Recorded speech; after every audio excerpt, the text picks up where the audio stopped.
মানিকপুরের রাস্তাটা কোন দিকে? এইদিকে কাউকে লুকাতে দেখেছো? কি হলো দেখেছো?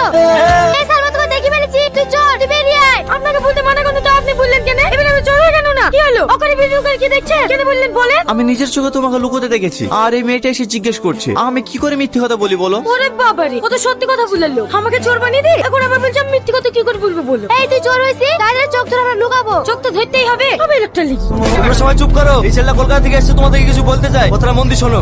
আমার নাম টনি, আমি কলকাতা থেকে এসেছি। আপনারা দীর্ঘদিন ধরে জলের সংকট এবং রাস্তাঘাটের জন্য বিডিও অফিসে দরখাস্ত করেছেন। আমি সেই বিডিও অফিস থেকে এসেছি আপনাদের গ্রাম এনকোয়ারি করার জন্য। আপনারা যদি রাজি থাকেন এবং জায়গা দেন, তাহলে কিছুদিনের মধ্যে আমাদের কাজ আমরা শুরু করতে পারি। কোনো সমস্যা নাই, জলের ট্যাঙ্কের জন্য আমি জায়গা দেবো। হ্যাঁ হ্যাঁ, আমিও জায়গা দেবো। না না, আপনারা জায়গা দেবো বললে হবে না। আমি গ্রামটা ঘুরে একবার দেখতে চাই যে কোথায় ট্যাঙ্কিটা বসালে গোটা গ্রামে জল সাপ্লাই করা যাবে। বাবু বাবু, আপনাকে অনেক ধন্যবাদ। আমি অনেকদিন থেকে পানির কষ্ট পাচ্ছি। না না কাকা, আপনি আমাকে আপনি করে বলবেন না। আমি আপনার ছেলের বয়সী। বলছিলাম কাকা, আমি তো আপনাদের এখানে এক সপ্তাহ থাকবো, কোনো ঘর ভাড়া পাওয়া যাবে না? ওগো, স্যারকে খেতে দাও। আরে আপনি আমাকে স্যার বলছেন কেন? আপনি আমার বাবার বয়সী, আপনি আমাকে টনি বলে ডাকবেন। আচ্ছা ঠিক আছে। কি গো, কিছু বলছো? অনেক বেলা হয়ে গেছে, টনিকে কিছু খেতে দাও।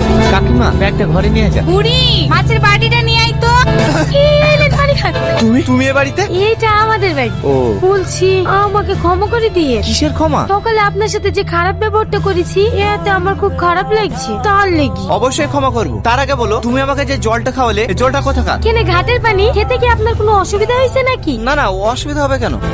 মা, ও দেখো কলকাতার বাবু বসে আছে, কি কোনো ঘুমায়নি? ওরা সব ঠান্ডা ঘরে ঘুমায়, আমাদের এই ঘরে ঘুম আসে? তালের পাখার ঠান্ডা হাওয়া বাবুকে দেখলে হয় না? তুই ঠিকই বলিস বুড়ি, বেচারা গরমে কষ্ট পাচ্ছে। যা পাখাটা দিয়ে গা। আপনার গরমে ঘুম আসে না তাই না? এই নেন, এই পাখাটা দিয়ে হাওয়া খান, তাহলে ঘুম চলে আসবে। এটা দিয়ে? আরে ওরকম করে হাওয়া করে না, এই দেখেন আই করি। এইভাবে বাতাস করবো তো ঘুমাবো কখন? আপনারা শহরের মানুষ তো, তাই আপনাদের অভ্যাস নাই। আমার মা আমাকে সারা রাত হাওয়া করে, আমিও ঘুমাই, আমার মাও ঘুমায়। কি একটু অসুবিধা হবে? এই 7 দিন তো দেখতে দেখতে কেটে যাবে। যাও তুমি ঘুমিয়ে পড়ো।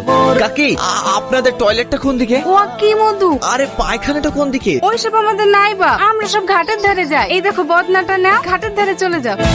সালমা, দাঁড়াও দাঁড়াও দাঁড়াও, আমার খুব ইমার্জেন্সি পেয়েছে। কোন দিকে যাবো? দেখতে পাচ্ছেন না অনেক জায়গা পড়িয়েছে, যে কোনো একটা আড়াল দেখে বসে পড়ি। ওই ঝোপ ঝাড়ি সাপ টেপ নেই তো? না থাকার কি আছে, থাকতে পারে। যান যান, ওই ঝোপের আড়ালে বসে পড়ি। সামনে কোথায় বসতেছি? যা সজ্জা গেলে শালা, আমার রাইভে একটা এসছি। আরে বাবু, আপনি এই রাইভে কেউ পায়খানা ফেরে? যান যান, ওইদিকে যান।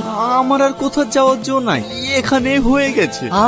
দেন আমাকে দেন, আপনারা থাকেন, আমি আসছি। মোড়ল মশাই, ছেলেটা সত্যি খুব ভালো তাই না? একদম ঠিক বলিস, শহরের ছেলে হয়ে এত ভালো মানুষ হবে আমরা ভাবতেই পারিনি। আপনি আবার ঘাটে কার জন্য পানি নিতে এসছেন? ওই সাহিদা কাকির জন্য। বয়স্ক মানুষ তো, জল নিয়ে যেতে খুব কষ্ট হয়, তাই আমি আসলাম। আপনি কত ভালো মানুষ, গ্রামের সব মানুষের উপকার করেন। তুমি ঠিকই বলিস, টনি যে শহরের ছেলে এটা বোঝাই যায় না। আরে না না, মানুষ এই মানুষকে ভালোবাসবো, এটাই তো মানুষের ধর্ম। তোমার